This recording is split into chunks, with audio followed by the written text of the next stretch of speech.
Sejam muito bem-vindos. Hoje a gente vai fundo numa das profecias mais enigmáticas e debatidas da história, a da segunda besta, lá do livro do Apocalipse. A profecia fala de um poder bem misterioso, né? Uma besta que, olha só, tem uma aparência mansa, como um cordeiro. Mas quando fala, a voz é de um dragão. Que contraste, não é mesmo? E é exatamente esse versículo que está na tela que dá o tom do mistério. Um poder que engana, que se disfarça. Então vamos juntos desvendar as pistas para entender a identidade dessa besta, sempre seguindo a interpretação do material que a gente está analisando aqui.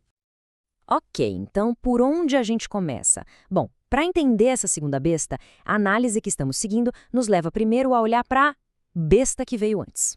E essa primeira besta, segundo a interpretação, surge do mar. Na linguagem das profecias, mar geralmente significa assim, uma multidão de gente, povos, nações já estabelecidas.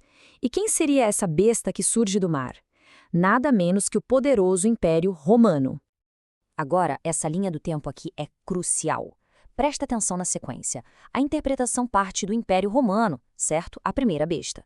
Mas aí, lá pelo século III, o Império começa a passar por uma cristianização. Chega em 476 e pronto, o Império Romano do Ocidente cai. E o que acontece quando um poder desse tamanho cai? Fica um vácuo. E é exatamente desse vácuo, ou da Terra, como diz a profecia, que um novo poder começa a surgir, se estabelecendo de vez em 538. Beleza, já viemos a origem. Agora vamos para a segunda pista, que é a natureza dessa besta. E aqui a coisa fica ainda mais interessante, porque a aparência dela revela uma natureza dupla, bem peculiar. Olha só essa dualidade. De um lado, parece um cordeiro. Isso, segundo a fonte, aponta para uma autoridade religiosa que usa símbolos e uma linguagem cristã. Mas do outro lado, fala como um dragão. E isso seria o poder político, o poder do Estado que impõe suas ideias à força. Então, esses dois chifres seriam exatamente a fusão desses dois poderes, uma aparência religiosa, mas com uma força de império.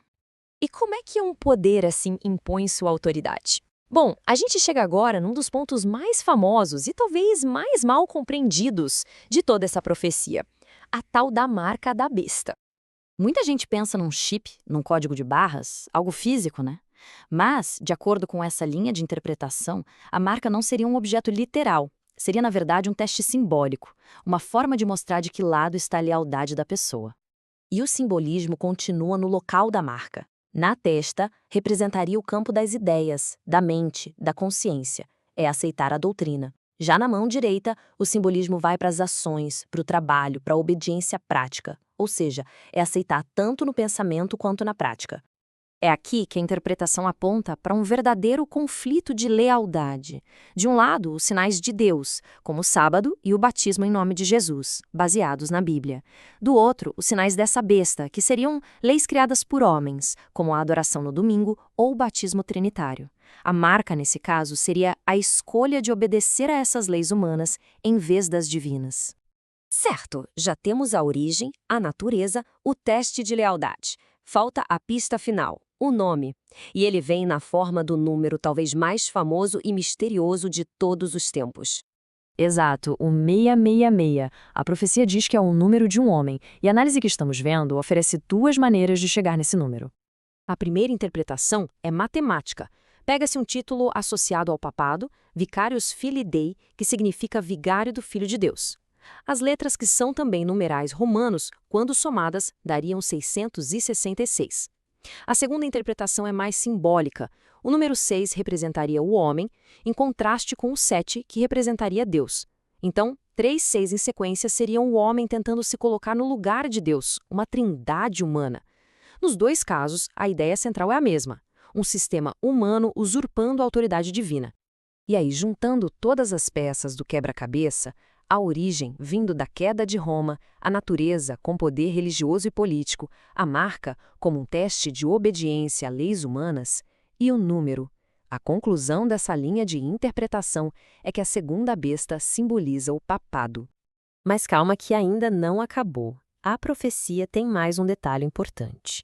Ela diz que essa segunda besta faz uma imagem da primeira. O que será que isso quer dizer? A ideia é bem direta, na verdade. Uma imagem é uma cópia do original. Então, essa imagem da besta seria um sistema que copia o modelo da primeira besta, o Império Romano. Ou seja, uma estrutura que une religião e Estado para governar, assim como Roma fazia, só que com uma nova roupagem. Então, para a gente amarrar tudo, o que essa interpretação nos mostra?